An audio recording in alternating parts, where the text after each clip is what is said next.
Bonsoir tout le monde, bienvenue à cette séance du mois de mars.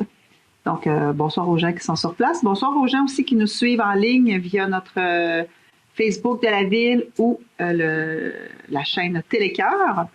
Alors, si vous êtes prêts, on débuterait avec l'adoption de l'ordre du jour. On a un ajout en 16.1, donc on aura une résolution d'appui. On terminera avec ça. Alors, avec cette modification-là, est-ce que j'ai quelqu'un pour en faire la proposition? Madame McMahon, Monsieur Biron, merci beaucoup.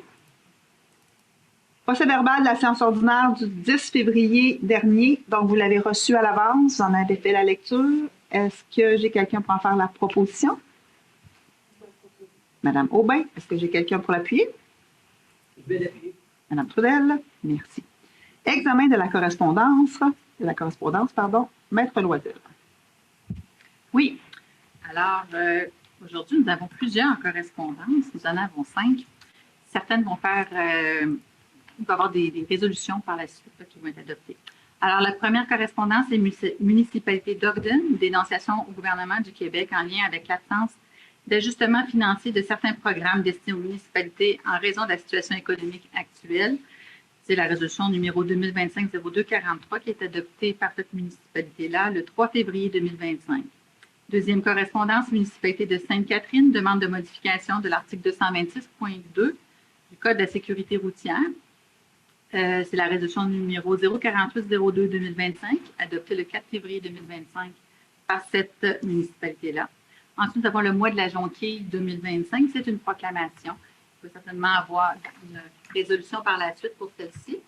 Ensuite, municipalité de Saint-Valérien de Milton, demande de bonification pour les enfants à besoins particuliers des camps de jour, faite par la Fédération québécoise des municipalités et acheminée à la ministre des Affaires municipales. C'est la résolution numéro 057-02-2025 de cette municipalité-là, qui a été adoptée le 11 février 2025. Et ensuite de ça, le dernier, regroupement d'organismes de personnes handicapées du Centre du Québec, Semaine québécoise de la déficience intellectuelle, 16 au 22 mars 2025. C'est une proclamation. Merci beaucoup, Maître Loisel. Donc, comme elle le disait, il y a quelques résolutions qui découlent de ces demandes d'appui-là, en débutant par le 4.3, le mois de la Jonquille. Donc, on sait qu'en 2025, un grand nombre de Québécois recevront aussi un diagnostic de cancer, que cette l'annonce de cette maladie cause un choc important qui se répercute sur toutes les sphères de notre vie, que la vie est plus grande que le cancer, puis qu'elle ne se résume pas à un diagnostic, à de la chimiothérapie ou à des cicatrices. Considérant que nous pouvons prévenir le cancer en adoptant un mode de vie sain et des politiques qui protègent les Québécoises et Québécois. Considérant que les personnes touchées par le cancer peuvent se concentrer sur leur guérison, avoir une bonne qualité de vie grâce à l'aide offerte par la Société canadienne du cancer. Considérant que le taux de survie du cancer a nettement augmenté dans le milieu du siècle, depuis le milieu du siècle dernier. Considérant que le mois d'avril est le mois de la Jonquille et qu'il est porteur d'espoir et d'activités qui font une différence dans la vie des personnes atteintes du cancer et dans la lutte contre la maladie. Considérant que la Société canadienne du cancer encourage les Québécois et Québécoises à poser un geste significatif pendant le mois de la Jonquille pour les personnes touchées par le cancer, il est résolu de décréter le mois d'avril 2025 comme le mois de la Jonquille et d'encourager la population à accorder généreusement son appui à la cause de la Société canadienne du cancer. Est-ce que j'ai quelqu'un pour en faire la proposition? Merci, M. Massé. Est-ce que j'ai quelqu'un pour l'appuyer? Mme McMahon, merci. 4.4 maintenant, municipalité de Saint-Valérien de Milton concernant la bonification pour les enfants à besoins particuliers dans les camps de jour, donc situation aussi que vit la ville de Nicolette. On sait que l'organisation des camps de jour par les municipalités, ce n'est pas une obligation municipale, c'est un choix d'offrir le camp de jour. Considérant que malgré cela, la majorité des municipalités offrent des camps de jour estivaux. Nos camps de jour municipaux sont animés par des jeunes monitrices de 14 à 17 ans en moyenne. Considérant que les municipalités dispensent des services de camp de jour à l'ensemble des enfants, sont assujettis à l'application de la Charte qui oblige un accès aux services adaptés de ces camps de jour pour les enfants qui ont des besoins particuliers. Considérant que ce fait que les municipalités ont de plus en plus de difficultés à répondre de façon sécuritaire aux enjeux que représente cette offre de service, les demandes d'accompagnement pour les enfants à besoins particuliers croissent annuellement. Considérant que l'absence de soutien financier pour offrir des mesures d'accommodement appropriées aux enfants incite plusieurs municipalités à mettre fin à leur offre de camp de jour, privant ainsi l'ensemble des enfants de ce service.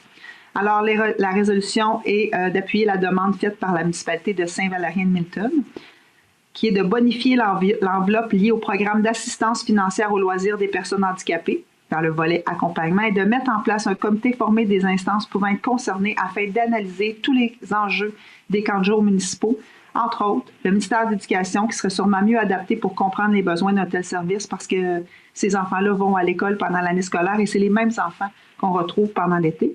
Puis de prioriser la création d'une mesure financière spécifique au camp de jour. On va transmettre la présente résolution à la municipalité de Saint-Valérien-de-Milton, ainsi qu'à la ministre des Affaires municipales et de l'Habitation, au ministre de l'Éducation, à la Fédération québécoise des municipalités, à l'Union des municipalités du Québec, ainsi qu'à notre député de la circonscription de Nicolet Bécancour. Est-ce que j'ai quelqu'un pour en faire la proposition? Je vais te proposer. Monsieur Viron, Madame Trudel. 4.5 maintenant, regroupement des organismes de personnes handicapées du Centre du Québec, donc de proclamer la Semaine québécoise de la déficience intellectuelle du 16 au 22 mars 2025. Considérant qu'au Québec, de nombreux citoyens vivent avec une déficience intellectuelle les rendant susceptibles de rencontrer des obstacles dans la réalisation de leur activité de tous les jours. Considérant que la Ville de Nicolette a à cœur l'inclusion et la participation des personnes qui vivent avec une déficience intellectuelle. Considérant que la 37e édition de la Semaine québécoise de la déficience intellectuelle vise à sensibiliser l'ensemble de la population et de faire preuve de solidarité. Considérant que les municipalités du Québec ainsi que les citoyens et citoyennes qui les composent peuvent poser des gestes en ce sens et favoriser l'établissement d'une société plus inclusive, la résolution est de proclamer la semaine du 16 au 22 mars comme la Semaine québécoise de la déficience intellectuelle et bien sûr d'inviter la population à s'impliquer. Est-ce que j'ai quelqu'un pour en faire la proposition? Madame Aubin, est-ce que j'ai quelqu'un pour l'appuyer? Monsieur Massé, merci. Donc, dernière résolution pour cette section, c'est la Ville de Bécancour qui demande aux autorités gouvernementales d'appliquer le cadre législatif en matière de vente et d'affichage de cannabis. Donc, considérant qu'il est dans les prérogatives des différents paliers de gouvernement d'assurer notamment le bien-être général de notre population, considérant que la légalisation du cannabis ne s'est pas faite au détriment du devoir de protection envers la population la plus vulnérable, considérant aussi que cette volonté de protéger la population, particulièrement celle des jeunes, se reflète par l'interdiction, entre autres, de donner accès à un point de vente et de vendre du cannabis à une personne âgée de moins de 21 ans. Considérant qu'il est annoncé à l'arrivée prochaine d'un point de vente de produits contenant du cannabis à Oulinac, lequel point n'est pas opéré par la Société québécoise du cannabis, la SQDC. Considérant que les produits qui y seront en vente ne respectent pas le cadre législatif, notamment quant au pourcentage de concentration du THC contenu dans les produits. Considérant qu'en plus des enjeux de santé publique, le conseil municipal a une préoccupation pour les impacts collatéraux par l'arrivée de ce commerce, notamment en matière de sécurité routière et par l'augmentation du nombre de véhicules routiers. Considérant que la Ville de Bécancour, n'ayant pas le pouvoir en lien avec l'implantation de ce commerce, demande que les autorités gouvernementales détenant ces pouvoirs agissent promptement afin d'assurer leur engagement de protection de santé et de sécurité de la population. Donc, concernant la résolution numéro 25-114 qui a été adoptée par la Ville de Bécancour lors de la séance ordinaire du 3 mars, demande l'appui de la Ville, de demander au gouvernement du Québec et du Canada d'intervenir afin de faire appliquer, de respecter uniformément sur le territoire québécois le cadre législatif applicable en matière de vente et d'affichage du cannabis et de transmettre la présente résolution à la MRC de Bécancour, celle de Nicolet-Yamaska, à M. Michel Bernard, chef des Abénakis de Wolinak, du Grand Conseil de la Nation Wabanaki, à l'Union des municipalités du Québec, à la MRC Deux-Montagnes, à la municipalité d'Oka, à la Ville de Bécancour et à M. Donald Martel, notre député. J'ai quelqu'un pour en faire la proposition. Monsieur Biron, est-ce que j'ai quelqu'un pour l'appuyer? Merci beaucoup, Monsieur Jutra. Dépôt des rapports, Maître Loisel. Oui. Alors aussi, ce soir, on a quelques rapports. En fait, on en a 5, dont un, on aura besoin d'une résolution pour le dernier. Alors, 5.1, statistiques des permis émis par le Service de l'aménagement du territoire et de l'urbanisme durable pour le mois de février 2025. C'est un dépôt. 5.2, bilan annuel de la qualité de l'eau potable pour les années 21 à 24, conformément à l'article 53.3 du règlement sur la qualité de l'eau potable. Procès-verbal 5.3 des assemblées publiques de consultation tenues le 10 février 2025 et qui concernent les règlements ou PPC-moi suivants. Règlement 507-2025, modifiant le règlement de zonage numéro 77-2004.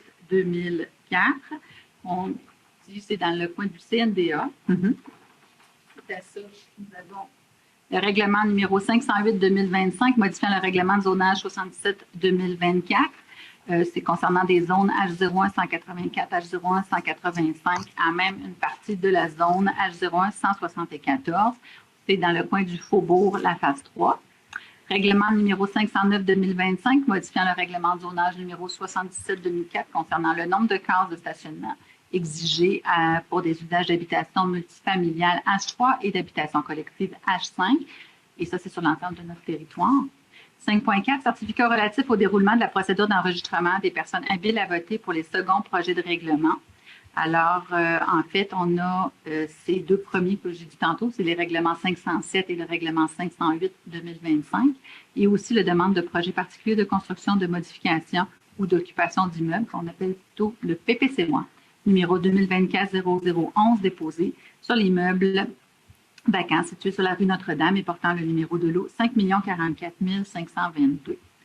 C'est donc la demande d'approbation référendaire. Et 5.5, c'est la liste des contrats comportant une dépense de plus de 2 000 passée pour l'exercice financier se terminant le 31 décembre 2024 avec le même co-contractant. Lorsque l'ensemble de ces contrats comporte une dépense totale qui dépasse 25 000 c'est un dépôt, mais ça prend aussi une résolution et c'est quelque chose que annuellement la municipalité doit adopter. Alors, je prendrai quelqu'un pour en faire la proposition. Monsieur Strauss, est-ce que j'ai quelqu'un pour l'appuyer? Monsieur Massé, merci. Rubrique numéro 6, maintenant, les comptes à payer, chèques prélèvement, dépôt direct. Donc, on parle de la période du 7 février au 6 mars. Numéro de chèque 1556 à 1564 pour un total de 3 345,77. Prélèvement maintenant, toujours pour la même période, 7 février au 6 mars 2025, 343 940,04. Et pour les dépôts directs, numéro de dépôt direct 81,83 à 83,57 pour un total de 663 620,19. Est-ce que j'ai quelqu'un pour en faire la proposition? Je vais vous proposer. Madame Trudel, est-ce que j'ai quelqu'un pour l'appuyer? Monsieur Massé, merci. Gestion contractuelle, maintenant, 7.1, donc un contrat de gré à gré concernant service des ressources matérielles et informationnelles. Donc, c'est une licence d'utilisation, de formation et d'hébergement d'une plateforme qui va servir à notre service de géomatique. Donc, considérant que la Ville de Nicolette désire octroyer un contrat pour les licences d'utilisation, de formation et d'hébergement sur la plateforme géomatique web Géo-Cassini, considérant que notre offre de service numéro 2025-114 du groupe Trifid, datée du 27 janvier 2025 au montant de 18 924,89 taxes incluses pour une période de 3 ans visant des licences d'utilisation et de formation d'hébergement, considérant que cette offre de service s'élève à 18 924,89 taxes incluses, alors, la résolution est toute simple d'octroyer à Groupe Trifid le contrat numéro 401-130-21-634 pour des licences d'utilisation pour notre plateforme géomatique web Géo-Cassini pour une période de 3 ans, d'autoriser le directeur du service, des ressources matérielles et informationnelles à signer tout document contractuel nécessaire à l'octroi et à l'administration du contrat, et de désigner le directeur du service des ressources matérielles et informationnelles à titre de représentant de ce contrat pour et au nom de la Ville de Nicolet. Est-ce que j'ai quelqu'un pour en faire la proposition? Monsieur Biron, est-ce que j'ai quelqu'un pour l'appuyer? Madame Aubin, merci beaucoup. 7.2 maintenant, Monsieur Audet. Oui, pour la décontamination de l'eau, ça va paraître un peu technique, mais pour décontaminer des lots, c'est somme toute assez complexe.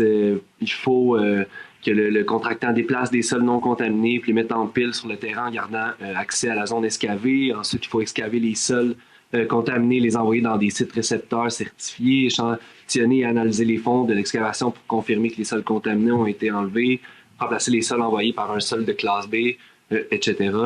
Et on a fait affaire avec un contractant qui nous a fait un devis technique pour aller en appel d'offres pour la décontamination. Puis le nombre de tonnes métriques pour les sols sains qui sont à déplacer ont été sous-évalués. C'était à 25 tonnes métriques et on est plutôt à 1525 tonnes métriques. Donc, le contrat se voit augmenter de 55 000 et 55 500 Pour la deuxième partie du contrat, c'est le ministère des Transports et de la Mobilité durable a décrété la période de dégel en mai plutôt qu'en mars. Donc, ça joue sur le prix du contrat et ça augmente de 4 269,60 $. Sachez que nous sommes quand même en bas de l'estimé initial qui était à 200 850 $. Donc, on reste en bas de cet estimé-là malgré cette hausse-ci. Puis également, 63% du projet est subventionné par le programme Climat-Sol. Donc, on avait déjà un montant de 125 226 qui nous avait été alloué par le gouvernement du Québec. Et puis, ça peut être modifié selon les coûts du projet. Donc, ça reste subventionné. Voilà. Merci beaucoup, M. Audet. Alors, si je n'ai pas de questions, je prendrai quelqu'un pour en faire la proposition. M. Jutra, est-ce que j'ai quelqu'un pour l'appuyer? Je vais l'appuyer. Madame Trudel, merci. 7.3 maintenant, contrat de gré à gré concernant service des ressources matérielles et informationnelles, toujours entretien mécanique du refroidisseur train et condenseur, oui, extérieur. Donc, on parle bien sûr de l'Arena Pierre-Provencher. On a une offre de service de Train Québec, division Train Canada, datée du 26 février 2025 au montant de 28 623,03 taxes incluses pour une période de 5 ans, visant des services d'entretien mécanique du refroidisseur et du condenseur extérieur à l'Arena. Considérant que cette offre de service s'élève à 28 623,03 taxes incluses, la résolution est toute simple, c'est d'octroyer à Train Québec, division de Train Canada, le contrat numéro 401-100-21-633 pour des services d'entretien mécanique du refroidisseur et du condenseur extérieur à l'Arena, pour le montant maximal de 28 623,03, d'autoriser le directeur du service des ressources matérielles et informationnelles à signer tout document nécessaire à l'octroi et à l'administration et puis aussi de désigner le même directeur à titre de représentant de ce contrat à signer pour et au nom de la Ville avec tous les pouvoirs et les devoirs qui en découlent. Est-ce que j'ai quelqu'un pour en faire la proposition? Madame McMahon, est-ce que j'ai quelqu'un pour l'appuyer? Monsieur Massé, merci beaucoup. 7.4 maintenant, appel d'offres public pour le rachat à la fin d'un contrat de crédit-bail de notre chargeuse rétro-caveuse, Monsieur Jutra. Oui, effectivement, notre rétro-caveuse est en fin de location, communément appelée une bonne vieille pépite, pour que tout le monde soit en même place. Donc, notre contrat de location est terminé. C'est un peu comme une location de voiture. Dans le fond, au bout de 5 ans de location, on a eu le choix soit de la remettre au concessionnaire ou de la racheter. Ça nous a été présenté par le comité des travaux publics. Normalement, une rétrocaveuse comme ça, c'est bon pour 8000 heures à peu près, avant qu'il y ait des problèmes majeurs. La nôtre, elle n'a que 4141 heures. Donc, c'est avantageux de la racheter pour être capable de continuer à faire nos travaux à des moindres coûts. Alors, on fait des comparables. Une rétrocaveuse qui a, avec ce prix-là, à 68 400 que ça coûte pour la racheter, ça revient à 15 et 42 $ l'utilisation, versus une plus vieille qui reviendra à 25 et 36 $. Donc, c'est très avantageux pour la Ville de procéder ainsi. Donc, on va aller de l'avant pour le rachat du contrat qui est de 73 400, taxes incluses, puis d'autoriser le service administratif et de la trésorerie à signer tous les documents de la chose. Et j'en fais la proposition. Et pour ceux qui seraient intéressés, c'est un modèle de marque John Deere, modèle 410L. Je n'osais pas aller là, Mme la mairesse, je vais vous laisser. Monsieur Strauss fait la proposition. Est-ce que j'ai quelqu'un pour l'appuyer? Je vais l'appuyer. Madame Trudel, merci beaucoup. On serait rendu à la rubrique 9, Service de l'aménagement du territoire et de l'urbanisme durable. 9.1, donc on parle de notre PPC-moi sur la rue Notre-Dame. Monsieur Lavoie, vous en faites une première partie. Maître Loisel, vous faites la suite? Comme tu veux, en fait, Magali, mais en fait, on a procédé, on vous a présenté la chose, on a fait la consultation publique, il y a des gens qui sont prévenus de venir chercher les listes pour pouvoir signer. C'est que Mme la greffière, je vous laisse l'honneur de dévoiler les résultats. Oui, alors, c'est un projet donc d'identification résidentielle de plus de 4 unités d'habitation de type familial H3. Et donc, il y a un besoin d'identifier notre territoire. et qui pourrait répondre donc à des objectifs de disponibilité de logement. Et à cet effet-là, on a eu plusieurs étapes précédentes à aujourd'hui. Entre autres, le Conseil, lors des séances ordinaires tenues les 2 décembre 2024, 10 février 2025, a adopté le premier et le second projet de résolution, le tout par le biais des résolutions 366-12-2024 et 49-2-2025. Ensuite, le 23 janvier 2025, un avis public a annoncé la consultation publique par le biais d'une pancarte, d'un avis public, mais aussi d'une pancarte qui est installée sur le terrain.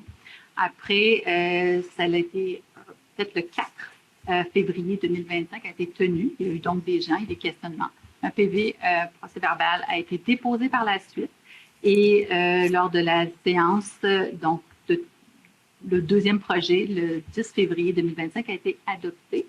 Et suite à cette séance-là, le 21 février 2025, un avis public concernant la possibilité de faire une demande d'approbation référendaire a été publié et une pancarte a été déposée et installée sur l'endroit visé par la demande. Et ensuite de ça, le 3 mars 2025 était la date limite pour recevoir les demandes déposées et elles ont été déposées, ces demandes d'approbation référendaire. Ça prenait 12 votes par lot minimalement, mais pour un total de 12 votes, un lot pouvait contenir 12 votes et c'était suffisant pour aller à une étape ultime, une ultime étape. Et on les a obtenues, elles ont été obtenues, donc elles ont été déposées. Et c'est un des PV qui a été déposé ce soir en consultation. Donc, présentement, on est à l'étape d'adopter le troisième projet, si les membres du Conseil le désirent. Et suite à ça, s'il est adopté, à ce moment-là, il va avoir aussi la possibilité de tenir un registre pour la tenue d'un scrutin référendaire. Oui, merci, Mme Néris. Et puis là, donc, et ça va avoir lieu le 27 mars 2025, de 9h à 19h, directement ici, où on va avoir minimalement besoin de 30 signatures. Par la suite, il y aura d'autres étapes, parce que ça ne fera pas en sorte qu'il va être adopté non plus de façon finale. Suite à ça, il va y avoir le dépôt de ce procès-verbal-là, parce que une fois que les gens vont avoir signé. Et là, le Conseil pourra décider s'il y a 30 signatures et plus de continuer ou pas. Et s'il y a en bas de 30 signatures, il va y avoir une adoption finale, mais ça va être, si c'était autorisé, c'est ce que la loi sur l'aménagement et l'urbanisme du Québec nous édicte comme processus et procédure, pour que par la suite, on dépose le tout à la MRC pour l'approbation finale par le biais de la MRC. Merci, Maître Loisel. Donc, juste ce soir, comprendre que pour passer à la prochaine étape, il faut adopter le projet de règlement. Prochaine étape étant les gens 30 personnes qui doivent se déplacer à l'hôtel de ville pour demander la tenue d'un référendum, un scrutin référendaire. Donc, on est à cette étape-là. Alors, avec toutes les explications de M. Lavoie et de Maître Loisel, est-ce que j'ai quelqu'un pour en faire la proposition? Mme Trudel, est-ce que j'ai quelqu'un pour l'appuyer? M. Biron, merci. 9.2 maintenant, un autre projet de construction, de modification, d'occupation du territoire, un autre PPC-moi qui se trouve celui-là sur la rue Martin. Donc, on l'a déjà présenté. On est tout près de la coopérative d'habitation. Madame Aubin. Oui, donc c'est le projet sur le terrain là, derrière la coopérative d'habitation sur la rue Martin. Donc, c'est un projet qui est admissible là, dans le cadre d'un projet particulier de construction, de modification et d'occupation d'immeubles, donc un PPC-moi. Le projet, en fait, consiste à réaliser un projet résidentiel intégré de 11 bâtiments multifamiliaux, dont 2 d'un étage comportant 4 logements chacun et 9 de 2 étages comportant 8 logements chacun, donc 52 logements en tout. La présente demande comprend également des éléments dérogatoires là, au règlement de zonage qui ont été acceptés, donc qui permet vraiment de densifier là, ce terrain-là, parce que ça fait partie là, de la vision de la ville aussi là, de pouvoir densifier sur dans le périmètre urbain. C'est un projet également qui tient compte des recommandations du comité consultatif d'urbanisme et que le conseil en fait considère que ce projet ne compromet pas ni ne diminue les efforts de la ville pour assurer un développement harmonieux et intégré. Donc voilà, c'est un projet qui apportera assurément une plus-value pour l'ensemble de notre collectivité et ça respecte les objectifs de notre plan d'urbanisme. Nous avions adopté là, en séance ordinaire le 10 février dernier le premier projet de résolution. Ce soir, c'est le deuxième projet de résolution. Il y a eu une assemblée publique là, juste avant la séance là, à 18h30 tout à l'heure. Donc, le promoteur était présent. Les gens pouvaient répondre aux questions concernant le projet. Il faut aussi savoir que ce projet vient avec des conditions. C'est-à-dire que le promoteur, en fait, a une durée, là, un temps limite pour construire tous ces bâtiments-là. D'ailleurs, on a changé là, le règlement au niveau du PPC-moi, là, qui était on leur donnait 2 ans au départ pour construire réaliser tous leurs projets, mais dans ce cas-ci, on lui permet là, vraiment d'avoir 3 phases. Donc, une première phase qui débute par la construction des 4 unités d'habitation multifamiliale de 4 logements. Puis, on lui demande de débuter par au plus profond du terrain. Et plus ça va, plus il vient vers la rue. Il commence à droite, oui. Excusez-moi. Oui, il commence à droite du côté de la coopérative. Voilà, les 4 premiers. Et donc, il y a comme ça là, une phase 2, phase 3. En tout, il y aura 10 ans pour, si ma mémoire est bonne. Exact. Voilà, il y aura 10 ans pour réaliser l'ensemble du projet. Donc, voilà. Et j'en fais la proposition là, de ce deuxième projet. Merci beaucoup, Mme Aubin. Peut-être juste préciser aussi que les villes, les seules façons qu'elles ont, j'aime ça le répéter parce que c'est important d'accroître leur budget municipal, c'est de construire pour récolter des taxes. C'est la seule façon qu'on a de pouvoir assurer des services aux citoyens. Et chez nous, on a quand même dit qu'on ne souhaite plus développer dans nos terres agricoles, ni nos boisés, nos milieux humides, nos espaces verts, évidemment. Donc, c'est sûr qu'on privilégie les espaces vacants, les trous qu'on a encore dans notre périmètre urbain. Ça, c'en est un. Donc, un beau projet de 52 logements qui va se faire en harmonie avec aussi l'entourage. Alors, voilà, c'est un projet qui suit les étapes. Madame Aubin en a fait la proposition. Est-ce que j'ai quelqu'un pour l'appuyer? Monsieur Biron, merci beaucoup. 9.3 maintenant, on a démolition du 275-277 rue Léon XIII. Madame Trudel. Oui, c'est la maison qui est placardée. Ça vous dit quelque chose? Parfait. Bon, donc, ça compte en années les démarches qu'on a autour de cette résidence-là. Donc, dans le cadre de l'ensemble des démarches qui ont été faites, entre autres par notre service d'aménagement et d'urbanisme sur ce bâtiment-là, on a eu aussi plusieurs plaintes et aussi plusieurs incidents qui nous ont été répertoriés au fil des années, qu'on a toujours comptabilisés et déposés. Aussi, ce qui est arrivé, c'est qu'il y a eu un nouveau rôle. Donc, en 2023, le bâtiment a été considéré avoir perdu plus que 50% de sa valeur par rapport au rôle d'évaluation. Et là, quand on frappe ce petit, excusez-moi le terme target, lorsqu'on dépasse le fameux 50%, bien là, on a l'article 34 du règlement de la construction qui, là, stipule qu'on peut demander une démolition. Donc, on en est là.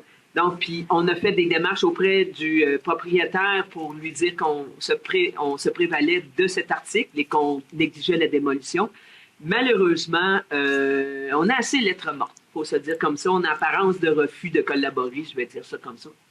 Donc, la résolution, ce qu'elle fait, c'est de nous permettre d'entreprendre maintenant des mesures légales. Donc c'est d'autoriser le dépôt, on appelle ça une demande introductive d'instance, et ça, c'est pour requérir des travaux de démolition du bâtiment, évidemment. Et on confie ce mandat-là à la firme d'avocats Bernier-Fournier, qui va déposer pour et au nom de la Ville une demande introductive d'instance contre le propriétaire de l'immeuble. Donc, on s'en va, nous, dans le processus de la démolition, puis on utilise les moyens qu'on peut légaux maintenant. Et on va autoriser, évidemment, notre directeur général à signer tout document nécessaire. C'est notre directeur général aussi du service d'aménagement du territoire et d'urbanisme qui va agir à titre de représentant. Voilà ce qu'on en est rendu avec ce dossier. Yes! Vous en faites la proposition. Je la propose. Est-ce que j'ai quelqu'un pour l'appuyer? Oui, merci beaucoup, Mme McMahon.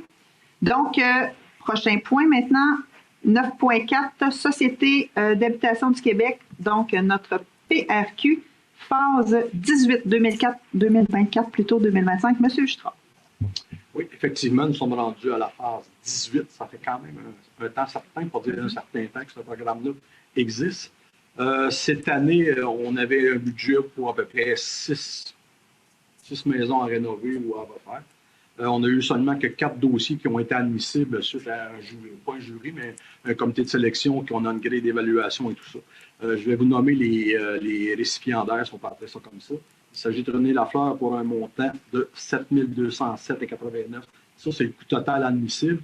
Donc, la partie municipale est de 2 400 et la partie SHQ est de 2 400 aussi. Simon Lanneville, sur la rue Notre-Dame. L'autre, j'ai oublié de préciser, c'est sur la rue Saint-Jean-Baptiste. Sur la rue Notre-Dame pour un total de 39 008,78 $. Donc, 7 500 la ville, 7 500 la SHQ pour une subvention de 15 000 $ au total. Yann Duval et Dominique Doyon, une maison située sur la rue Panay pour un montant total de 15 898,55 $ pour un total de 10 599, donc 5 229 par la ville et la SHQ. Et Michel Toine sur la rue Signailly pour un montant de 9 449,94 $, donc 3 149 pour la ville et 3 149 pour la SHQ, pour un total de subvention de 6 299,85 $. Voilà. Donc, ça nomme les personnes qui sont éligibles à ces aides financières-là. Et j'en fais la proposition. Merci, M. Jutra. Est-ce que j'ai quelqu'un pour appuyer? Mme Trudel, merci. 10.1 maintenant, service du greffe et des affaires juridiques concernant la politique sur l'utilisation des équipements de technologie de communication et les médias sociaux. Maître Loisel. Oui, alors, considérant justement cette politique-là, à l'article 4 de cette politique, il est stipulé qu'une personne responsable d'application de cette dernière est désignée par résolution du Conseil et considérant qu'il y a lieu de modifier la personne responsable de cette politique, la résolution est de nommer les titulaires des postes ou fonctions de greffier, greffière et de directeur, directrice des ressources matérielles et informationnelles à titre de responsable conjoint de la politique numéro 260-10-2012 sur l'utilisation des équipements de technologie, de télécommunications et médias sociaux de la ville de Nicolet. Merci. Mademoiselle, est-ce que j'ai quelqu'un pour en faire la proposition? Madame Aubin, est-ce que j'ai quelqu'un pour appuyer? Monsieur Massé, merci. 11.1 maintenant, Union des municipalités du Québec, assurance générale, donc un renouvellement. Monsieur Allaire. Oui, dans le fond, c'est notre renouvellement annuel des assurances générales et assurances véhicules. Pour les assurances générales, c'est BFL Canada du 1er avril 2025 au 1er avril 2026. C'est la même période pour les assurances des véhicules pour la compagnie d'assurance Beneva.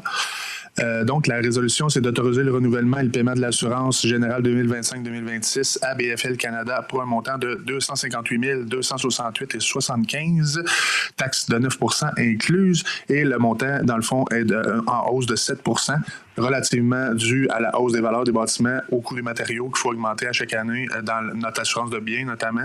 Donc, c'est principalement dû à cause de ça et le nouveau rôle d'évaluation qui impacte aussi la ville. Aussi d'autoriser le renouvellement et le paiement de l'assurance des véhicules avec la compagnie Beneva pour un montant de 18 695,68 $. Également, là aussi, il y a une hausse, mais cette fois-ci, c'est parce qu'on a des nouveaux véhicules et qu'on devait les assurer. Donc, ça fait le tour de la résolution. Merci beaucoup, M. Allaire. Est-ce que j'ai quelqu'un pour en faire la proposition?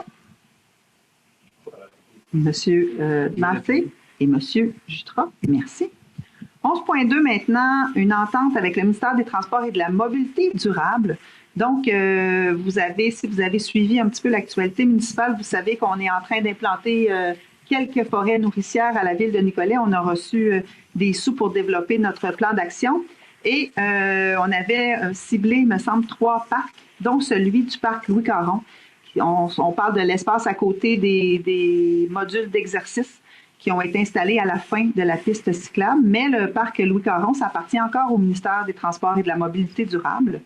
Et que pour l'occuper, on a besoin d'une autorisation. Et on l'a reçu. Alors, il s'agit d'autoriser l'entente permettant l'occupation de l'ancienne emprise ferroviaire utilisée à des fins publiques avec construction concernant le lot 5 044 367 et d'autoriser notre directeur général ou en son absence notre directeur général adjoint à signer tous les documents utiles permettant de donner plein effet à cette résolution. Est-ce que j'ai quelqu'un pour en faire la proposition? Monsieur Biron, est-ce que j'ai quelqu'un pour l'appuyer? Madame Aubin, merci. Donc, on est déjà rendu à ce moment de l'année où c'est la période des ventes pour défaut de paiement de taxes, comme on dit dans le jargon. Alors, Monsieur Valère. Oui, dans le fond, on a une entente, la Ville de Nicolet, avec la MRC Nicolet-Yamaska. Nous avons délégué notre compétence à la MRC. Donc, la vente pour défaut de paiement de l'impôt foncier aura lieu le 17 juin 2025. Dans le fond, la Ville de Nicolet doit transmettre les informations sur l'état des immeubles et des montants qui sont dus, dans le fond, à la MRC. Donc, la résolution, c'est d'autoriser, dans le cadre de la procédure de vente pour défaut de paiement de l'impôt foncier, les dossiers suivants. Il y a 21 dossiers qui sont transmis cette année pour la vente du 17 juin 2025 pour un montant total de 79 697,68 et de bien sûr de transmettre la présente résolution à la MRC Nicolet-Yamaska. Merci beaucoup, M. Allaire. Est-ce que j'ai quelqu'un pour en faire la proposition? Je vais le proposer. Mme Trudel, est-ce que j'ai quelqu'un pour l'appuyer? Mme Aubin, merci.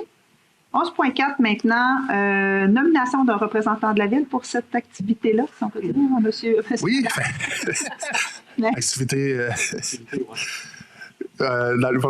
c'est pour nommer les personnes, dans le fond, qui peuvent aller soumissionner ou, dans le fond, procéder aux enchères au nom de la Ville de Nicolet. Donc, la résolution, c'est de désigner M. Pascal Allaire, directeur des services administratifs et de la trésorerie, ou, en son absence, Mme Magali Loisel, directrice du service du greffe et des affaires juridiques, pour agir pour et au nom de la Ville de Nicolet au moment de la vente pour défaut de paiement de taxes à la MRC Nicolet-Yamaska, qui aura lieu le 17 juin 2025, et bien sûr de transmettre la présente résolution à la MRC.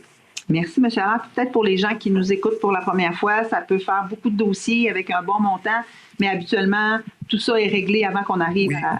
Dans le fond, c'est la procédure, c'est que nous, on dépose les dossiers à la MRC présentement. À partir de demain, techniquement, les gens qui sont sur cette liste, ils vont recevoir, on va faire acheminer des documents à leur adresse directement pour les avertir qui sont rendus, dans le fond, à la MRC. Et dans le fond, les gens doivent payer leur dû à la MRC jusqu'au 17 juin. Okay. Au 17 juin, si ce n'est pas fait, là, il y a une enchère qui peut survenir. Les gens peuvent toujours payer quand même à cette journée-là. Donc, il y a toujours des chances, là, dans le fond, pour payer les taxes là, jusqu'à cette date. Puis aussi nous appeler, nous parler, puis on va regarder pour faire les paiements. Mais dans le fond, à partir de demain, dans le fond, c'est que les paiements doivent être faits à la MRC, non directement à la Ville. Merci, M. Allaire. Est-ce que j'ai quelqu'un pour en faire la proposition? Mme McMahon, est-ce que j'ai quelqu'un pour l'appuyer? M. Jutra? Si vous me permettez, je peux dire aussi que les gens ne prennent pas ça ce soir, ceux qui sont sur la liste. Ils ont été sollicités à plusieurs reprises, par courrier, par téléphone, par email, signaux de boucan. Ceux qui sont là, c'est parce qu'ils ne veulent vraiment pas payer tout de suite. C'est pour vous dire, c'est les jeunes qui posent la question des fois. Ah ouais, mais j'ai passé aux taxes. Non, mais c'est parce que si tu as passé aux taxes, il y a du monde qui t'ont parlé à quelques reprises. Absolument. On n'est pas du genre à annoncer ça de même sur les réseaux sociaux, comme on dit, pour dire que c'est l'heure de payer vos taxes. C'est une petite précision qu'il faut faire. Merci, M. Jutra. On serait rendu maintenant au regroupement de Bécancour Assurance de biens. M. Allaire. Oui, dans le fond, on fait partie d'un regroupement qu'on a vu tantôt pour les assurances. C'est qu'ils libèrent des montants au niveau des fonds garantis des assurances et qu'on paye un montant. Là, pour nous, c'est 38 000 chaque année qu'on met dans les fonds. Donc là, c'est du 1er avril 2016 au 1er avril 2017 qu'ils libèrent les sommes. Dans le fond, pour nous, c'est une quote-part de 18 980 qui représente 4,75 de la valeur du fonds. Donc, les fonds garantis sont maintenus en opération jusqu'à épuisement des sommes par remboursement du coût des règlements des sinistres. Donc, c'est pour ça qu'ils libèrent les sommes. Donc, la résolution, c'est d'obtenir du courtier BFL une lettre confirmant qu'il autorise l'Union des municipalités du Québec à libérer le fonds de garantie en assurance de biens 1er avril 2016 et 1er avril 2017. Juste pour vous nommer, il y a 2 fonds de garantie. On a un fonds de garantie pour les assurances générales, fonds de garantie pour les biens. Puis là, dans ce cas-ci, c'est au niveau des biens. Dans le fond, il n'y a plus de sinistres dans les années 2016-2017. C'est pour ça qu'ils libèrent les sommes. Merci beaucoup, M. Allaire. Est-ce que j'ai quelqu'un pour en faire la proposition? M. Biron, est-ce que j'ai quelqu'un pour l'appuyer? M. Massé, merci. Service de sécurité incendie, donc notre rapport 2024. M. Jutra. Effectivement, une fois par année, nous devons verser à la MRC qui gère le schéma de couverture de risque, faire un petit topo de c'est quoi le schéma de couverture de risque. Dans le fond, en incendie, c'est régi au niveau national, c'est-à-dire le gouvernement exige des choses. Et c'est les MRC qui doivent appliquer ça. Donc, les municipalités se conforment au schéma de couverture de risque de la MRC pour qu'on les applique chez nous. Et annuellement, nous devons remettre un rapport d'événements ou de rencontres, pas de rencontres, mais de visites, entre autres choses, dans les bâtiments à haut risque, moyen risque, les maisons et tout ça. C'est ce qu'on doit envoyer une fois par année à la MSC pour prouver pas notre bonne foi, mais plutôt notre travail qui a été fait correctement. Dans notre cas, on est à 100% sur tous les aspects qu'on doit respecter par rapport à la loi. Je vais en faire la proposition. Merci, M. Jutras. Est-ce que j'ai quelqu'un pour l'appuyer? Je vais l'appuyer. Mme Trudel, merci. On serait rendu maintenant au service à la communauté. 14.1 maintenant, on a un premier appel de projet dans le cadre de notre programme de fonds des événements. Il s'agit du Génération. Monsieur Massé. Effectivement, Fonds des événements qui se voulait un legs suite aux festivités du 350e. La Ville désirait avoir des sommes qui allaient être disponibles dans les années suivantes, évidemment, pour favoriser des organisateurs, des promoteurs d'événements à organiser d'autres activités à Nicolet. Alors, c'est une demande du Festival de Génération qui en sera sa 3e année.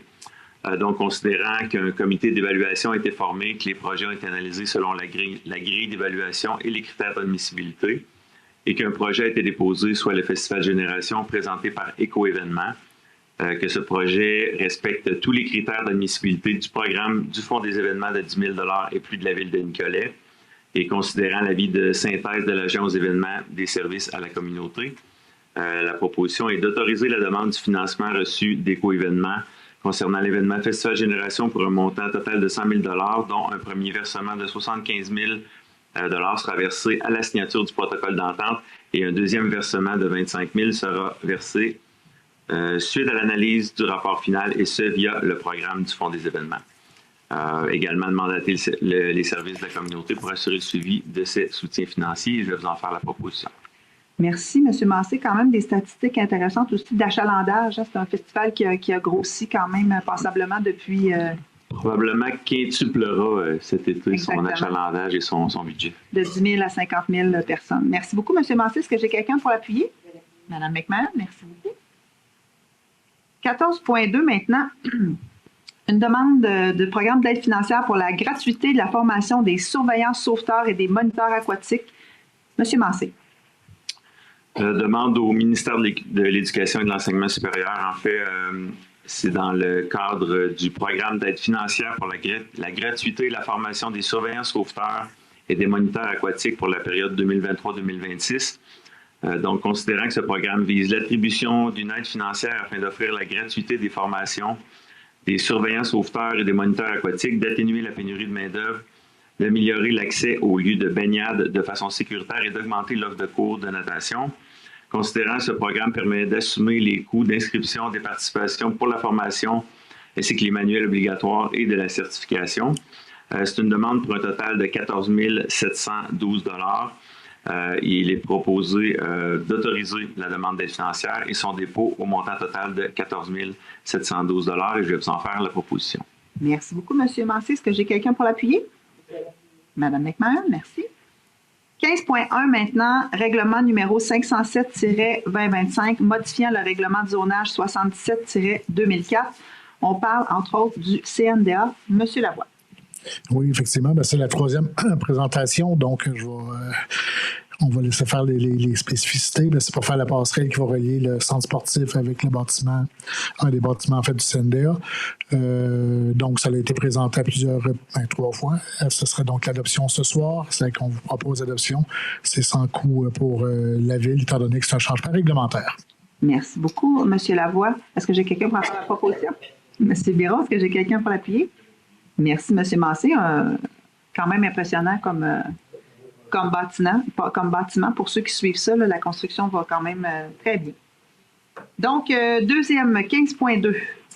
Règlement numéro 508-2025, modifiant le règlement de zonage 77-2004. On parle du Faubourg, phase 3. Monsieur Lavoie. Effectivement, ça aussi, c'est la 3e fois que c'est présenté. En fait, on est à l'adoption. C'est on a modifié la zone pour que ça respecte exactement le plan d'implantation qui nous avait été présenté par le promoteur. Ça a déjà été présenté, comme je dis, on en propose l'adoption. Merci beaucoup. Est-ce que j'ai quelqu'un pour en faire la proposition? Madame Aubin, est-ce que j'ai quelqu'un pour l'appuyer? Je vais l'appuyer. Madame Trudel, merci. 14.3 maintenant, règlement numéro 510-2024, modifiant le règlement 469-2023 concernant la gestion contractuelle de la ville, un avis de motion et dépôt de projet. Maître Loisel, là. Alors oui, ce règlement permettra d'augmenter l'agilité organisationnelle des opérations d'approvisionnement et de gestion contractuelle, entre autres en ce qui a trait à l'octroi du contrat de gré à gré, qui pourra dorénavant être conclu en augmentant le seuil d'une somme inférieure à 5 000 à une somme inférieure à 15 000 dans le cas d'une acquisition ou de location de biens, en augmentant le seuil d'une somme inférieure à 10 000 à une somme inférieure à 50 000 dans le cas d'un contrat de service professionnel, en ajoutant un seuil d'une somme inférieure à 15 000 dans le cas d'un contrat de service de toute nature autre que professionnelle, et aussi en ce qui a trait à l'octroi de contrat suite à une demande de prix, en augmentant les seuils des sommes inférieures à 5 000 jusqu'à des sommes inférieures à 50 000, pour les faire passer à des seuils de sommes inférieures de 15 000 à des sommes inférieures à 100 000 en ce qui a trait à l'octroi de contrat suite à une demande de prix. En ce qui a trait à des appels d'offres sur invitation, en augmentant les seuils de 50 000 à 100 000 et plus, inférieurs au seuil d'appel d'offres publics fixé par la loi, qui, tout le temps passant jusqu'au 31 décembre 2025, et ce seuil est fixé à 133 800 $. Et ce règlement est sans coût pour la ville de Nicolet. Merci beaucoup, Maître Loisel. Donc, je prendrai quelqu'un pour donner l'avis de motion et déposer le premier projet de règlement. Monsieur Biron, est-ce que j'ai quelqu'un pour l'appuyer? Pas besoin d'appui. Parfait. Ah, là. 15.4. Je sais. 15.4 maintenant, règlement numéro 511-2024, modifiant le règlement 470-2023, relatif à la délégation de pouvoir à certains fonctionnaires ainsi qu'au suivi de contrôle budgétaire à la ville. Maître Loisel. Alors, ce règlement permettra aussi d'augmenter l'agilité organisationnelle en augmentant la délégation de pouvoir de certains fonctionnaires, entre autres, en augmentant le seuil maximal de pouvoir d'autoriser des dépenses et de passer des contrats de certains fonctionnaires de la façon suivante. Pour le directeur général, ça passe d'un montant de 99 999,99 au montant que je parlais tantôt là, du seuil d'appel d'offres public fixé par la loi qui est 133 800 $ jusqu'au 31 décembre 2025. Ça sert aussi pour le directeur du service de ressources matérielles et informationnelles qui passe d'un montant de 24 999,99 à un montant de 49 999,49. Quant au directeur du service d'ingénierie, comme c'était un poste qui n'existait pas, il n'était pas encore dans notre règlement de délégation et donc il obtient un montant de 24 999,99. Le directeur des autres services passé d'un montant de 4 999,99 à un montant de 9 999,99. Et quant au conseiller en approvisionnement, passe d'un montant de 999,99 à un montant de 2 499,99. Le responsable des bâtiments passe quant à lui d'un montant de 999,99 à un montant de 1 499,99. Et ce règlement est sans coût pour la ville de Nicolet. Merci, Maître Loisel. Est-ce que j'ai quelqu'un pour donner l'avis de motion et déposer le premier projet de règlement? Je vais vous donner l'avis de motion et le dépôt. Oui, merci beaucoup, Mme Trudel. Et je n'ai pas besoin d'appuyeur. Alors, nous avions un ajout à 16.1, donc, qui concerne en fait le dossier qui oppose l'entreprise Tablex à la ville de Blainville. Je ne sais pas si vous avez suivi un petit peu l'actualité, mais ce soir, la ville de Nicolet souhaite appuyer la ville de Blainville dans ses démarches concernant le projet de loi 93. En fait, le projet de loi 93, intitulé « Loi concernant notamment le transfert de propriété d'un immeuble de la ville de Blainville » a été présenté à l'Assemblée nationale le 27 février dernier par la ministre des Ressources naturelles et des Forêts, Mme Maïté Blanchette-Vézina. Considérant que ce projet de loi-là a pour objectif de forcer le transfert à l'État québécois d'un terrain appartenant à la ville de Blainville afin de permettre un projet d'aménagement et d'exploitation d'une 6e cellule d'enfouissement de matières dangereuses par l'entreprise Tablex.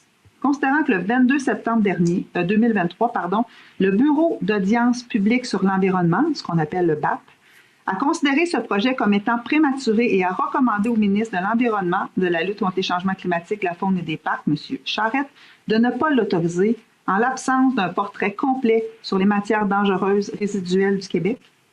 Considérant que la Ville de Blainville, la MRC de Thérèse de Blainville, la Communauté métropolitaine de Montréal, l'Union des municipalités du Québec, la Fédération québécoise des municipalités s'opposent fermement à la réalisation du projet sur le terrain visé par le projet de loi 93, considérant que le projet de loi prévoit qu'aucune norme édictée par la Ville de Blainville, par la MRC de Thérèse de Blainville ou par la CMM en matière d'aménagement, d'urbanisme, d'utilisation du sol et de construction ne sera applicable à Stablex pour son projet, pour toute autre intervention accessoire, considérant que le projet de loi constitue une atteinte sérieuse à l'autonomie municipale en matière d'aménagement du territoire et que son adoption constituerait un dangereux précédent. En fait, ce soir, on n'est pas là pour juger de l'activité de cette entreprise-là, je veux dire, d'avoir des sites où on peut enfouir. On a parlé de terrains décontaminés tantôt, mais le fait que le gouvernement, par une loi, oblige la Ville de Blainville à céder un terrain qui est riche sur le plan environnemental. Il y a une tourbière, là.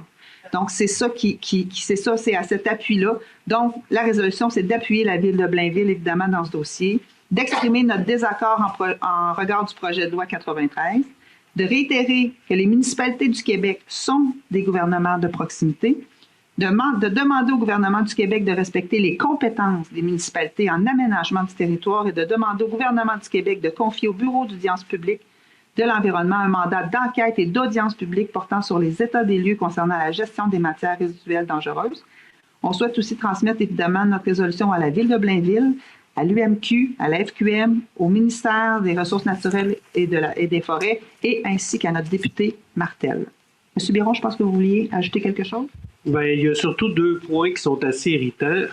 Il y a la définition du gouvernement de proximité que le gouvernement du Québec essaie de nous donner depuis quand même de nombreuses années. Je crois qu'il n'a pas encore saisi ce que veut dire gouvernement, parce que dans un dossier comme celui-là, on ne gouverne pas beaucoup.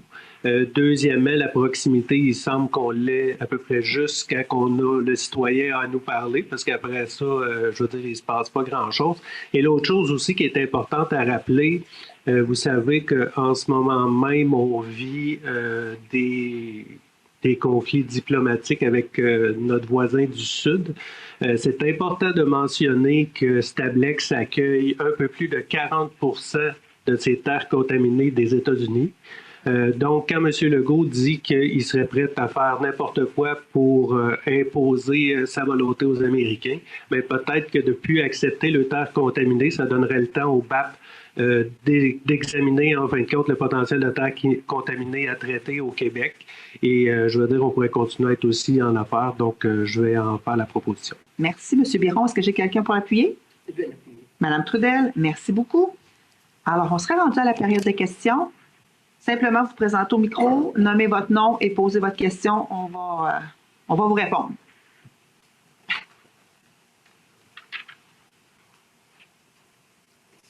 C'est pas une question, c'est une expression de... Allez-y. De sentiment.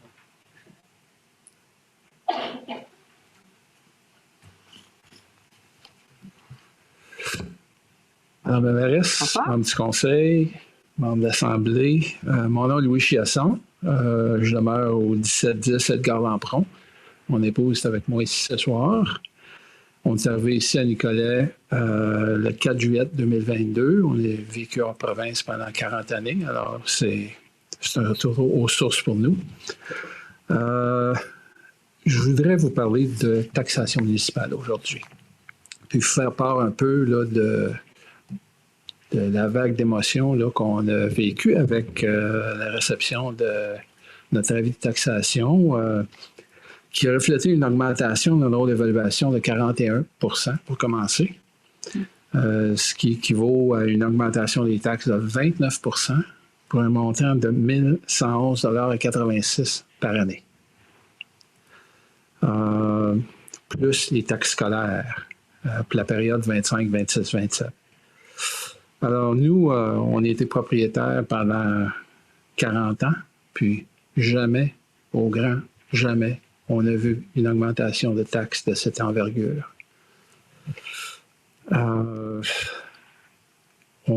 Ottawa, on a vécu à Ottawa 26 ans avant d'arriver ici. On avait une propriété qui était évaluée plus élevée à ce qu'on a ici aujourd'hui. Et puis, en date de 2022, notre niveau de taxation il est de 4 200 $ incluant les taxes municipales. Puis on sentait qu'on avait, bien entendu, c'est une ville de plus d'1 million maintenant, alors les revenus de taxes sont plus significatifs. Mais on avait des services quand même très relevés là-bas pour ce montant-là. Alors on a fait puis les augmentations, je devrais dire, qu'on a vécues durant cette période-là étaient de l'ordre de 2 à 4 de façon périodique et progressive, et non de 29 d'un coup. On a fait une analyse comparative, on a fait des recherches, on est allé sur votre site en ligne afin de regarder les comptes de taxes dans le voisinage et ainsi de suite. Puis on en est venu à la conclusion, suite à avoir discuté avec quelqu'un de la MRC aussi, concernant le rôle d'évaluation, que les éléments comparatifs d'évaluation, selon nous, bien que ça ne soit pas le ressort de la ville de Nicolette comme tel, semble déficient et joue contre nous, là. Alors, ce qu'on a fait, selon la recommandation, on a fait une demande de révision à la MRC, en bonne et due forme. Lorsqu'on est allé à la MRC pour questionner le processus d'évaluation, on nous a avisé que le pourcentage d'augmentation des taxes n'était pas de leur recours. Alors, ils nous ont renvoyé à la ville de Nicolet. On a parlé à la ville de Nicolet. On nous a dit que, puis là, entre guillemets, là, nous, on se base sur l'évaluation foncière de la MRC pour établir le niveau de taxation. Alors, à ce moment-là, le sentiment qui nous a traversé un peu, c'est qu'on se sentait comme une balle dans une partie de pickleball qui se faisait traverser d'un bord du filet puis de l'autre. Concernant le 29 pour revenir là-dessus, nous, on est retraités, on vit sur un revenu fixe, puis notre revenu n'a pas augmenté de 29 puis, je ne pense pas qu'il va être prêt d'augmenter de 29 dans les années à venir. Aussi, concernant le niveau de service, nous ne croyons pas avoir vu d'augmentation observable du niveau de service de la ville justifiant une augmentation de l'ordre de 29 En conclusion, puis là, je vais faire un petit peu de lecture parce que ça couvre quelque chose, là. Et puis, je vais faire de la recherche aussi en ligne concernant les études qui se font sur la révision des modes de taxation, la réforme de taxation, la fiscalité municipale, et ainsi de suite, là. Je ne suis pas allé trop en profondeur, alors je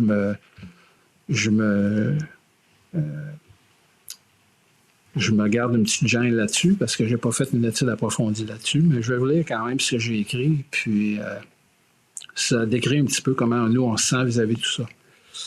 Nous trouvons l'augmentation de niveau de taxation de 29 comme excessive et disproportionnée. Bien que la valeur des propriétés, selon les analyses publiées dans les médias, ait démontré une augmentation moyenne de la valeur des maisons de 35 dans la région nicolétaine, il n'est pas dit, selon nous, que la ville doit faire un bon niveau de taxation tout aussi abrupt. La capacité de payer des familles a des limites et requiert une rigoureuse planification budgétaire. L'achat d'une maison se planifie en fonction de sa location, bien entendu, du plaisir anticipé de vivre dans cette communauté, de la qualité des services offerts, mais surtout du coût d'achat et de la valeur de la propriété et aussi du niveau de taxes municipales et scolaires combinées à payer. On a magasiné des maisons avant de s'en venir ici, là. Quand ça tombait dans le 5 000, là, on se gardait une petite gêne puis on diversifiait notre recherche de maisons, de prix de maison et de location, ainsi de suite. L'augmentation actuelle de nos taxes présente un gros bémol pour nous à ce plaisir que nous avions anticipé au moment de prendre la décision d'acheter notre maison à Nicolette. J'invite le Conseil à explorer un plan de révision ou de réforme des taux d'application des taxes à payer, si ce n'est pas déjà fait. On ne connaît pas tout ce que vous avez fait. On a fait que... On est des initiés là, à la politique municipale nicolétaine. Alors, je vous dis ça sur réserve. Peut-être est-il temps pour la Ville d'emboîter le pas avec certaines autres municipalités québécoises. Puis là, c'est des choses qu'on a entendues sur les médias, qui explorent présentement un ou des modèles de processus de taxation municipale dans le but d'éviter les situations de taxation déplorables, que nous, on considère déplorables, que nous vivons présentement à Nicolet. Des études ont d'ailleurs été faites sur le sujet de la fiscalité municipale qui ont sûrement des idées créatives et potables à offrir. J'ai quelques références là-dessus que j'ai recherchées dans ce sens, dont une à l'Université de Sherbrooke. Il est à se demander si la Ville n'est pas rendue à ce stade et ne doit pas emboîter le pas. Certainement que si la Ville de Nicolet a réussi à limiter la hausse du compte de taxes à 2 % pour les secteurs résidentiels et commerciaux en 2024, selon nous, elle peut rétrécir l'écart entre les plus ou moins 29 % existants, parce qu'on n'est pas les seuls. J'ai parlé à quelqu'un aujourd'hui, 39 %. Puis il y en a un petit peu moins que ça. Puis je me suis fait dire qu'il y a eu beaucoup d'appels ici, ainsi qu'à la MRC. D'augmentation, le plus ou moins 29 % existant d'augmentation et le plateau de 2 % de 2024, dont j'ai fait mention, pour la période 25, 26, 27. Et en terminant, j'ajouterais que nous ne sommes pas les seuls, mon épouse et moi, à faire face à de telles hausses de taxes présentement à Nicolet et que le mécontentement ne devrait pas surprendre personne sur le Conseil. Alors voilà, c'était les doléances que je voulais faire. Est-ce que vous allez me permettre quelques réponses quand même, M. Oui, absolument, absolument. Donc, vous avez raison. Vous avez vu que la maison moyenne à Nicolette est passée de 229 300 à 311 000.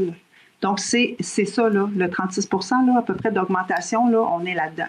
Fait que vous étiez à 41? Moi, je ne suis pas là-dedans. Non, mais vous êtes à 41? Oui, de 50 % de la maison, de la perte de 50 % de la maison placardée est ajoutée à ma maison.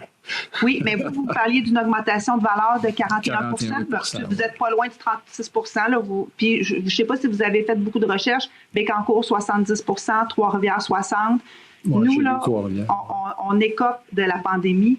Il n'y en avait jamais eu de pandémie, M. Chiasson. Non, mais je vous ai écouté, je vais vous demander de m'écouter. Ben, je vous écoute, je n'ai pas fait de commentaire. Non, c'est ça. Mais on écope de la pandémie, hein, donc la surchauffe immobilière qu'on a eue, les maisons qui se sont vendues 2 fois le prix de l'évaluation municipale, M. Chiasson, ça s'est passé ici à Nicolette. Tout le monde était content de vendre ses maisons 2 fois le prix. Là, ce qu'on fait, c'est qu'on récolte ça, ces ventes-là qui ont été faites, parce que la méthode qui est utilisée par la FQM, parce que le mandat d'évaluation est confié à la FQM, à la MRC, c'est la méthode de comparaison. FQM? Fédération québécoise des municipalités. Okay. C'est eux autres qui font le travail d'évaluation. C'est indépendant de la ville de Nicolette. Donc, eux autres ont fait le travail et, ben voilà, c'est par méthode de comparaison. Donc, les maisons ont eu une certaine surchauffe et là, on récolte tout ça. Vous m'avez dit tantôt aussi que la Ville pourrait peut-être prendre des mesures pour aider un peu, donner un peu d'air aux citoyens en année de dépôt de rôle. Chez nous, cette année au budget, on l'a bien expliqué, la taxe foncière était à 84 sous le 100 $ d'évaluation et en année de rôle, on l'a diminué à 65 sous. Ça, c'est 1,2 million que la Ville n'a pas récolté en taxes pour donner de l'air à ses citoyens. Je comprends. Mais c'est pas. Je comprends que c'est beaucoup de sous pour vous, mais je vous le dis, là, l'effort a été fait à la Ville de Nicolette pour s'assurer que l'impact soit réduit au plus possible. Et vous avez parlé d'autres façons peut-être de réfléchir à la fiscalité. Moi, je suis très active à l'UMQ. Oui, je sais. On travaille fort là-dessus. Il y a une commission. On fait aussi partie, vous avez nommé l'Université de Sherbrooke, on fait aussi partie des villes qui réfléchissent à des mesures d'éco-fiscalité. Mais vous savez, les mesures d'éco-fiscalité, souvent, c'est des mesures qui encouragent des bons comportements ou qui découragent des mauvais comportements. Mais rarement, c'est une entrée d'argent significative. Là, bon, c'est surtout ça. Mais ce que je veux vous dire, c'est que vraiment, la Ville a fait beaucoup d'efforts pour s'assurer que le compte de taxes ait le moins d'impact possible chez les gens. Et je pense que les maisons, maintenant, la valeur que vous avez, je ne sais pas si demain vous vendriez votre maison, vous la vendriez au prix qui est écrit sur votre compte de taxes ou vous la vendriez peut-être moins cher. Mais c'est ça aussi, fait que vous comprenez qu'on est en train de réajuster peut-être un retard significatif que la Ville de Nicolette avait. Mais ça n'a absolument rien, puis merci d'avoir pris le temps de venir nous exposer ça, mais vous comprendrez qu'on n'a pas d'impact sur le marché immobilier puis sur les transactions qui se font. Oui, je comprends ça, mais vous avez un pouvoir décisionnel sur le pourcentage, par exemple. Oui, puis il était à 2,19, tu sais, qu'on l'a baissé à 2,19 quand on parle d'une moyenne d'à peu près 35-36 %. Mais il y a du monde, vous savez qu'il y a des gens, ils n'appellent pas à la Ville puis ils ne viennent pas, là. Il y a des gens qui ont eu des diminutions de taxes, parce que ceux que l'évaluation était en bas de 35 %, vous comprendrez qu'ils ont eu une diminution de taxes. Mais là, ces gens-là, on ne les a pas beaucoup entendus, c'est correct.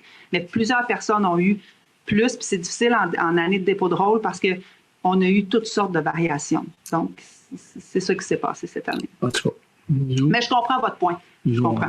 On est nous sommes tous des citoyennes qui avons aussi reçu des comptes de taxes. Je comprends ça. Plus salés. Tantôt, j'étais assis là, puis je t'ai parlé, puis c'était la réflexion que je me faisais. Sûrement qu'il y en a qui Absolument. ont des avis astronomiques aussi, peut-être, là. Ouais. Mais en tout cas, rien n'empêche qu'on est mécontent de ça, puis qu'on trouve, puis on a le droit. Absolument. On trouve que 29 % c'est excessif. Merci beaucoup, M. Chasson. Merci de m'avoir écouté. Ça nous fait plaisir. Est-ce qu'il y avait d'autres questions? Oui. C'est juste. Mon nom, c'est Claude Mercier. Monsieur Mercier. Président, pas très loin d'ici. Ben oui, on vous a entendu être heureux tantôt. Oui, c'est déjà une bonne étape de fête, je crois bien. Puis j'aimerais savoir à quelle autre étape, le délai qu'on a pour avoir la prochaine étape. Peut-être je laisserai M. Lavoie, est-ce que vous avez vous me faites des yeux. Hein? Ça, puis dire les numéros de la 1649, c'est à peu près la même chose. Salut Claude. Oui. On se connaît personnellement, oui, bon. Ceci dit. C'est difficile à dire parce que là, on va faire une demande à la Cour supérieure, en fait. Et le temps que ça peut prendre pour que ça soit traité là-bas, c'est difficile à évaluer. Je ne sais pas, Magali, si tu as une idée du nombre... Mathieu, t'en as-tu une idée du temps de traitement? Les délais, non, mais vous avez raison, M. Lavoie, les délais sont vraiment... on les contrôle plus ou moins, mais ce qu'on peut vous dire, comme Mme Trudel l'a mentionné tantôt, c'est qu'on a appelé le propriétaire à maintes reprises pour tenter... C'est pas le but non plus qu'il y ait une démolition. Là. Le but, c'est qu'il améliore son bâtiment pour qu'on puisse conserver notre patrimoine. Puis c'est lettre morte, il n'y a pas de réponse. Puis les membres du conseil veulent d'ailleurs plus de pouvoir par rapport à ça, en adoptant un nouveau règlement où on peut agir de façon plus prompte. On le fait pour d'autres bâtiments. Mais ce que les membres du conseil nous ont demandé, c'est d'agir le plus vite possible avec la Cour supérieure et de faire nos suivis en bonne et due forme. Donc, c'est ce qu'on va faire. On ne peut pas vous promettre quelque chose de temps, mais sachez qu'on suit les étapes de façon la plus rapide possible à ce que ce soit entendu. Là. Mais on parle de mois si ce n'est pas d'années. Mais c'est comme ça pour l'ensemble des villes du Québec. Il faut adresser cette demande-là à la Cour supérieure, donc on ne contrôle pas ça. Mais sachez qu'on agit le plus rapidement possible. C'est pas une réponse. Le mandat est confié, c'est parti, c'est rédigé, c'est déjà fait. Le délai de demander au juge est d'un délai plutôt court. D'entendre la cause pour nous accorder la permission de démolir. On ne peut pas décider. C'est ça, on ne peut pas décider. On fait tout ce qu'on peut. Exact. Fait que, ce que je voulais dire, par rapport à cette demande-là, étant donné que c'est un propriétaire qui est de l'Ontario par rapport au Québec, la demande est-tu faite au Québec ou au fédéral, mettons? C'est fait au Québec. À ce moment-là, elle peut peut-être nier complètement l'ordre de la Cour. Mais là, on commence à avoir on a un dossier assez solide. On a un dossier qui est assez... Puis on a fait venir aussi des évaluateurs externes pour s'assurer que tout est tout n'est pas correct, on va le dire comme ça. C'est qu'en fait, on va tout déposer à la Cour. À date, nos procureurs considèrent que c'est une cause qui est assez blindée, mais c'est le temps de traitement, là, ça qu'on n'a pas de contrôle. Puis lorsqu'on va recevoir l'ordonnance de la Cour, il faut signifier une dernière fois au propriétaire qui doit démolir. S'il ne le fait pas, bien là, dans un délai raisonnable, on va avoir le droit de le faire par la suite. Là. Ce qu'on peut confirmer, M. Mercier, c'est dès que les éléments vont revenir dans notre cours à nous, ça va être rapide. J'espère. La Virmine est en train de se mettre dedans. Là. Non, ça va être rapide. Quand ça va être dans notre cours à nous, là, on va procéder. Oui, OK. Ouais. C'est pour éviter le feu comme on a eu l'an dernier. Oui, exact. Ça, si on peut éviter ça en plus. Là. Absolument. Ça fait des dommages. Je vous remercie beaucoup. Merci à vous. Est-ce qu'il y a d'autres questions? Oui? Allô, micro, M. Chiasson. C'est parce qu'il y a des gens qui nous écoutent en ligne. Je ne veux pas être déplaisante, mais je veux que les gens nous entendent. Non, c'est correct. Vous entendent. Concernant les frais légaux encourus pour un cas comme ça, qui assume les frais? Est-ce que c'est la municipalité ou les gens visés par cette offre de cours que vous visez? Peut-être répondre, Mike Watson? Alors, légalement, ça va être une partie des frais, c'est-à-dire que les honoraires d'avocat, à moins que le tribunal les autorise, ce qui est extrêmement rare, là, mais ça serait bien nouveau et agréable, mais je vous dirais que depuis longtemps, je pratique et j'ai rarement, j'ai jamais vu ça. Donc, pas les frais d'avocat, mais les frais de démolition, si on doit la ville les faire, il est à peu près assuré, j'imagine que dans la conclusion de la requête, il doit y avoir une conclusion à l'effet que on pourra le faire aux frais du propriétaire. Et ça va être ajouté, et ça, c'est un pouvoir extrêmement intéressant pour une municipalité de remettre sur les taxes foncières dues de l'immeuble. Donc, n'importe quel, même s'il n'est pas capable de payer ce propriétaire-là, on va pouvoir les refiler à un nouveau propriétaire qui achèterait le terrain. En fait, le terrain ne sera pas vendable sans nous payer les taxes. OK. Peut-être j'ai manqué l'explication au début. Moi, je faisais référence surtout aux frais légaux. C'est la ville. C'est la ville? OK. D'accord. OK, merci. Ben, c'est sûr que si je peux compléter d'un point de vue administratif, quand il y a un immeuble comme ça qui est évalué, c'est très peu quand même de revenus de taxation. Puis si on est capable d'avoir soit un immeuble qui est renippé ou un nouvel immeuble, c'est peut-être un 10-12 000 de taxes qu'on récolte annuellement. Donc sur 10 ans, c'est 120 000. Si on est capable d'aller chercher, puis c'est le souhait des membres du conseil, plusieurs immeubles comme ça, sans non plus gentrifier quelconque quartier, mais on est capable d'aller chercher le maximum de revenus. Donc, c'est plutôt un investissement qu'une dépense, à mon sens. Merci. Est-ce qu'il y avait d'autres questions? Sinon, je serais rendue à la période d'intervention des membres du conseil. On a hâte à l'investissement pour la défense. Pour en revenir à cet immeuble-là, je vais juste me permettre un petit peu de revenir sur la situation de la compagnie Stablex, si vous me permettez, qu'on a adoptée tantôt. Parce que c'est une résolution, mais ce qu'il faut bien comprendre, comme il a été mentionné, dans le fond, le gouvernement lui-même bafoue deux choses qu'il a mis en place comme législation, qui est la protection des milieux humides, hydriques et naturels. Dans le cas où on parle à Blainville, là, je vais vous le préciser, c'est quand même 67 hectares qui est ciblé, qui est convoité par l'entreprise Stablex, qui comprend 9 hectares qui est vraiment en milieu humide. C'est de la tourbière qu'on a de plus en plus rarement au Québec, et 58 hectares de boisés. Donc, et que la destruction qu'on vient de est sur la table actuellement avec ce projet-là. Et ce qui est intéressant aussi à dire, c'est que la ville de Blainville a quand même, de son côté, travaillé à trouver des solutions alternatives, dont, entre autres, un terrain qui est plus grand et qui me permettrait d'étendre ces activités-là sur un même site pendant même presque 40 ans. C'est-à-dire que pour venir protéger, on ne touchera pas à tourbière, on ne touchera pas au bois, il y a un autre terrain.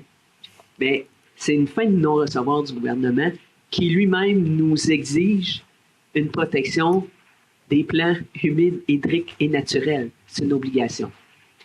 L'aménagement du territoire et l'urbanisme, c'est aussi dévolu à la municipalité. C'est un pouvoir que la municipalité a, et c'est ce que vient faire le fameux projet de loi 93 qui dit, pour ça, no way, tu vas me laisser le terrain et je fais de la place à Stablex. Donc, il bafoue la responsabilité qu'on a à l'égard de notre aménagement urbain. C'est pour ça qu'on se soulève tant aujourd'hui puis qu'on appuie, parce que c'est des pouvoirs qui nous sont dévolus et Quand ça ne fait pas l'affaire du gouvernement, ils viennent le rechercher. On va avoir de la misère à faire un milieu sain de vie dans nos municipalités, nos villes. C'est à toutes les fois le gouvernement passe à côté de sa propre législation ou des propres pouvoirs qu'il nous a donnés. Alors, d'où l'importance de cette résolution-là. Bien, je vais m'arrêter ici. Merci, Mme Trudel. Et tu sais, c'est ce qui contribue largement au cynisme en politique aussi. Quand on a des projets et qu'on se dit, ben il va y avoir un BAP, inquiétez-vous pas, il va y avoir un BAP. Et le BAP a dit non. Quand le gouvernement passe par-dessus le BAP, je comprends que les citoyens parfois sont inquiets. Mme Aubin? Une simple phrase. Acheter, c'est voter. Oui, c'est ça. Mais c'est pas parce qu'on vit ça en ce moment, mais on dirait que c'est dans l'air du temps. Acheter, c'est voter. Ça veut tout dire. Mais non, je voulais souligner en fait le travail de l'équipe administrative qui ont mis en place l'achat local, notre carte d'achat local. Mais bon, non, je te laisse aller. Je voulais juste féliciter les idées derrière ça qui viennent de par là-bas. Mais notre service aussi de développement économique, donc c'est arrivé au bon moment, en tout cas, la sortie de cette carte-là. Donc, n'oubliez pas d'aller la mettre sur votre téléphone. Voilà. Au plaisir. Merci. Est-ce que vous avez un petit peu de voix, Mme McMahon? Oui. Monsieur Biron? Oui, donc, j'avais deux petits sujets. Je vais vous parler de la carte locale. Je pense qu'il y a plusieurs, vous dit combien? 600 téléchargements. Donc, je vous invite tous à télécharger l'application qui est disponible autant sur les plateformes iOS que sur les plateformes Android. Aussi, c'est assez le fun. Il y a plusieurs commerces qui ont embarqué. Donc, vous avez 25 commerces, c'est ça. Vous avez des réductions en fin de compte dans différents commerces. À chaque fois que vous allez procéder à un achat aussi, vous pouvez accumuler. Donc, vous allez avoir un petit code à barre sur votre application sur lesquels les commerçants participants vont pouvoir le faire. Et ces points-là, après ça, vous pouvez les utiliser dans d'autres commerces de la ville de Nicolette. Je pense que c'est un acte qui est important à faire dans le contexte actuel. Je pense que je n'ai pas besoin de vous le rappeler, mais c'est important de le faire. Donc, je vous encourage à le faire. Aussi, j'entendais vos commentaires, M. Chiasson, sur la fiscalité municipale. Je ne suis pas fiscaliste, mais je veux dire, je participe avec l'UMQ, je veux dire, à des tables depuis assez longtemps. J'ai lu les études de l'Université de Sherbrooke, mais il y a plein d'autres études qui ont été faites là, par M. Godbout, et effectivement, ça reste que les conclusions... je veux dire, il y a le moyen d'y aller par la taxation, il y a des moyens par l'impôt foncier. L'impôt foncier reste quand même un geste de solidarité, je veux dire, qui est le plus juste selon les revenus. Des fois, la taxation, je veux dire, on reproche des fois aux frais de garde de faire en sorte que même les personnes les plus nantis paient juste 7 $ par jour aussi, je veux dire, pour un service de garde, comme les personnes, même s'il y a des reçus d'impôts. Il y a la taxation aussi des services, dont M. Godbout dit que des fois, les municipalités ne taxent pas assez, ne demandent pas assez de sous pour les services. C'est une gymnastique qui est assez compliquée. Sur laquelle, comme gouvernement de proximité, vous savez fort bien qu'on n'a pas grand... On nous donne tout le temps des petits, comme l'écofiscalité, je veux dire, c'est un domaine qu'on vient à peine de nous donner dans le nouveau pacte fiscal. On a tout le temps ça, goutte par goutte, puis je veux dire, on est quasiment surveillé en reddition de compte pour le faire, donc c'est pas simple, mais je pense que chaque élu, par exemple, reçoit la préoccupation des citoyens. Moi, je l'ai vécu dans une autre municipalité l'année passée à 67%. Donc, je sais un peu que c'est pas facile, c'est difficile, mais effectivement. Donc, l'important, je pense, pour nous, c'est d'essayer d'être le plus exemplaire, je veux dire, dans les choses de la ville, je veux dire, dans les dépenses qu'on fait. Je veux dire, il n'y a pas d'unanimité à faire non plus là-dessus. Il y a des personnes qui sont d'accord avec certains investissements, d'autres qui ne le sont pas.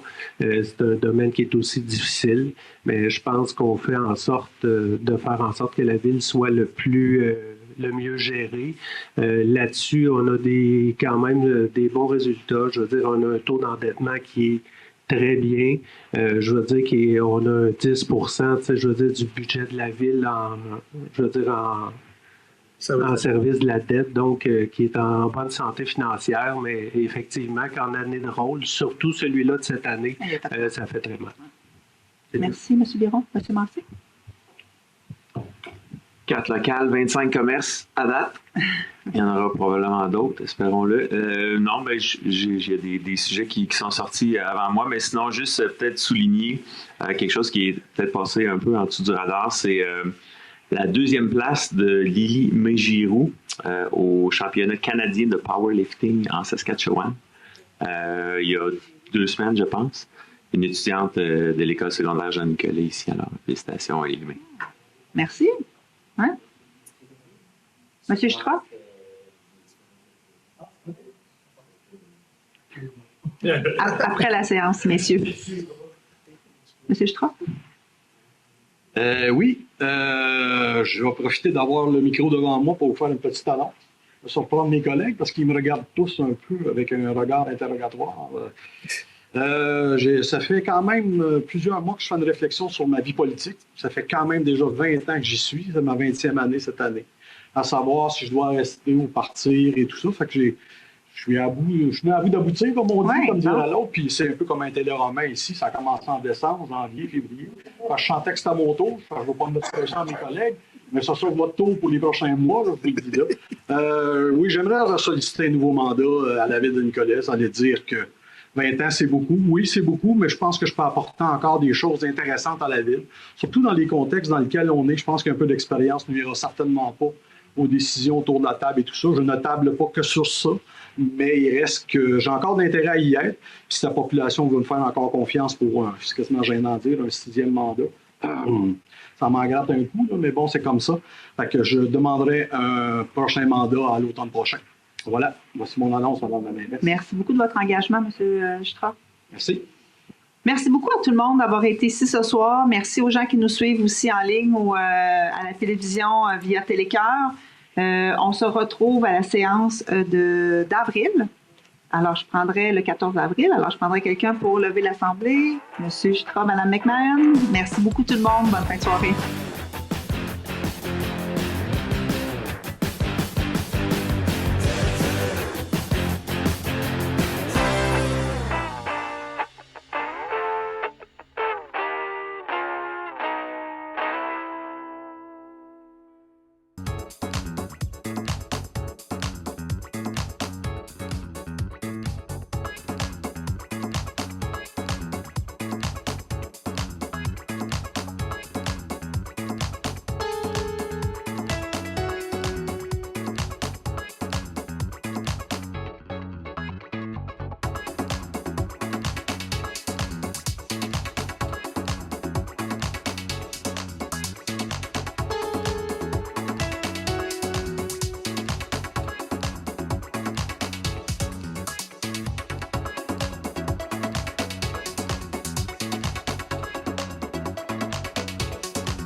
know you stopped me dead while I was passing by.